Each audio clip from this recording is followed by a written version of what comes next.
Chris, we look ahead to tomorrow's visit of FC Halifax Town, a big National League game as we look to jump out of the bottom four. How have the last few days been in training? Good, really good training week. I think it's the first clear week we've had, certainly with our feet under the table really. So yeah, really good week on the grass. I feel like I made some good progress, built on or tried to build on some of the really good stuff. And it's given us an opportunity to go after some other bits, especially from a defensive perspective. So, yeah, really positive and looking forward to the game against Halifax. I was going to touch on that whole week to prepare for the one game. What impact does that have on sort of driving your focus on just the one game? It helps because we're conscious of reflecting on previous games as well. So as part of our working week, we obviously have a pre-match process, but there's a post-match process as well to try and take the learning from each game and you know, what can we take of us moving forward. So obviously the fact that Saturday game week we haven't had to go through the post-match process, which means the whole week is dedicated to preparing for Halifax, which is great. And you've previously spoken about momentum, winning momentum. Obviously, we've got a key win over Eastleigh during the week, then a draw away at Morecambe. How do you go about turning those draws into wins on a consistent basis? I just think last week was a really good week. Obviously, the win against Telford, backed up with another win against Eastleigh, and then what in the end I think feels like a really good point away at Morecambe. If you like, it's a 7-point week, albeit the FA Cup game, but it's a 7-point week for us. So, you know, the challenge is to try and replicate that really. So, if we can continue that type of form, then we'll continue to climb and yeah, continue to make progress, definitely. And winning your home games, drawing your away games is something of a blueprint for success, maybe. Yeah, absolutely. Yeah, any game at home. Well, home or away, we go into it obviously trying to win. There's an expectation to win as well from us. Like, we have real belief, as we said after the Morecambe game, we've got real belief in the group that we've got. We love the group, they're a great group. And with the sort of planned improvements and the slight squad adjustments and tweaks, I think it gives us a hell of a chance to continue to move forwards and build on probably our best week at the club last week, and to try and replicate many more of those weeks moving forwards. And what tests do you expect from tomorrow's opponents, Halifax? They're very good. Of all the teams that we've seen in all of our prep, it's probably between them and Bournemouth, where you go, they're the two sides that make you sit up a little bit, which is exciting. You know, we know it's going to be a tough challenge and a tough test, but as I just said, we want to make this place a fortress. We want to make it a very difficult place to come. We want to win every game, but at home, Gander Green Lane, in front of our support, it's you know, it is definitely an expectation. These are games that we need to win, so we're really respectful of a very good opposition. You know, they're very dangerous on the counter-attack. They've got pace and power in forward areas, very well organised, direct, but not in a sense of it going from back to front. With little or no passes, they play through the pitch very quickly. So they're back to front in a very complementary sense. They make you defend. So yeah, we know it's going to be a real tough test, but again, equally, we feel like we're in a good place. We're building momentum, and we're on our home patch. So there's every intention for us to go into the game to win, and there's an expectation to win. Tomorrow is also an important day for the 3 Up campaign. It's the day of action. We kick off 3 minutes later than the standard 3 p.m. kick-off. How important is getting that message across?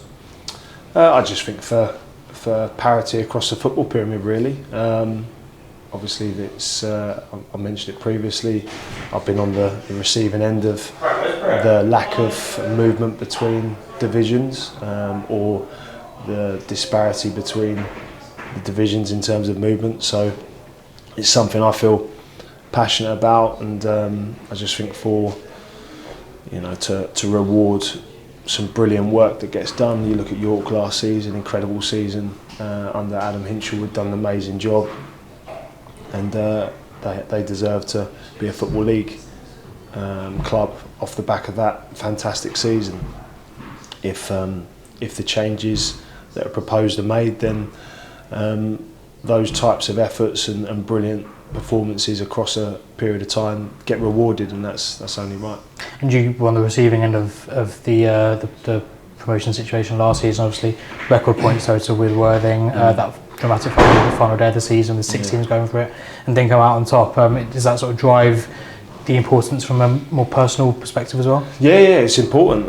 It is really important, because obviously that experience, we had a really positive season, played some good football, won a lot of games, and put a lot of points on the board, and built on the previous. So that was the challenge going in there, and we felt it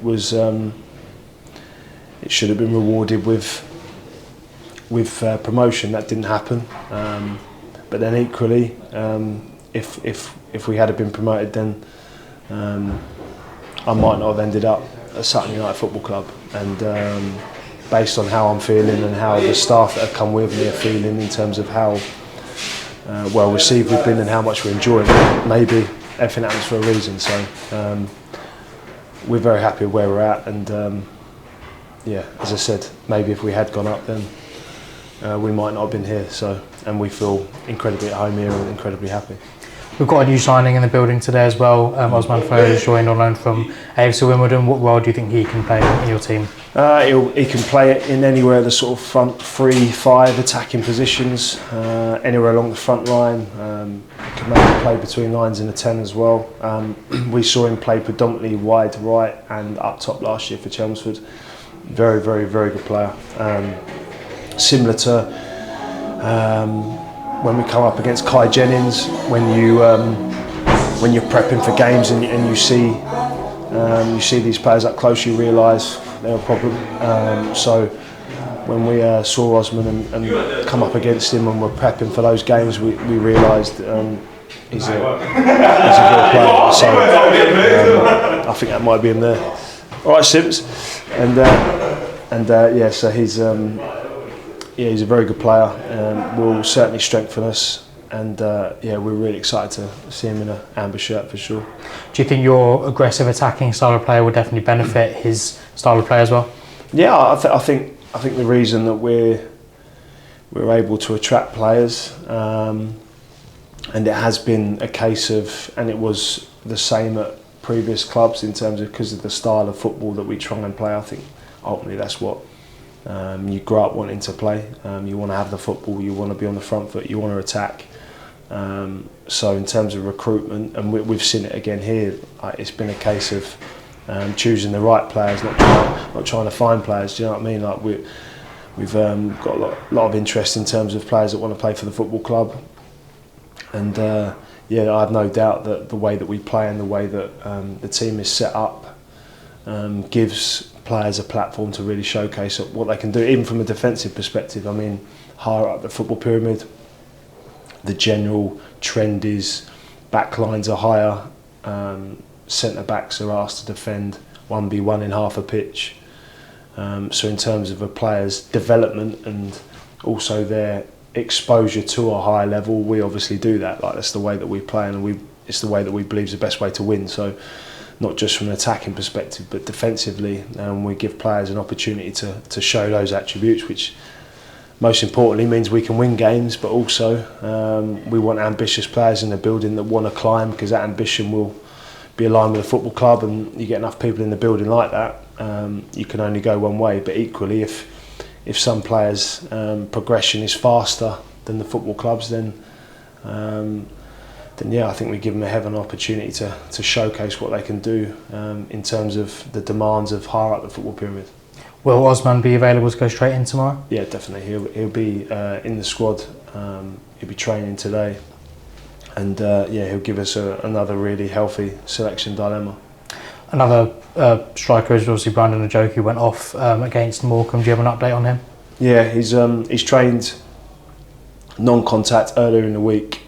He's then been full contact the back end of the week, so should be all good. He's a tough lad, great mentality. I think even if I said to him, leave it, he wouldn't accept that. So he's great mentality, great character, playing very well as well. So I'm pretty sure he'll be available for selection, which is great news for everyone. And Vaz and Sims, obviously two players who've been out for a while, they've been eking closer to full fitness. How far away are they? Vaz is now available for selection, so he's full trained this week, which is great news. Again, real quality, great energy around the group as well, really good character, really good personality, and you can't put a price on that. So that's been really well received from our perspective, and I can see from the rest of the players it was very well thought of, which has helped with the training group. And Sims, at a push, could be available tomorrow, but will definitely be available next week, which is obviously great news because he's again great character, great personality, very very good goalkeeper who will help us with more games. Cheers, Chris. Thank you.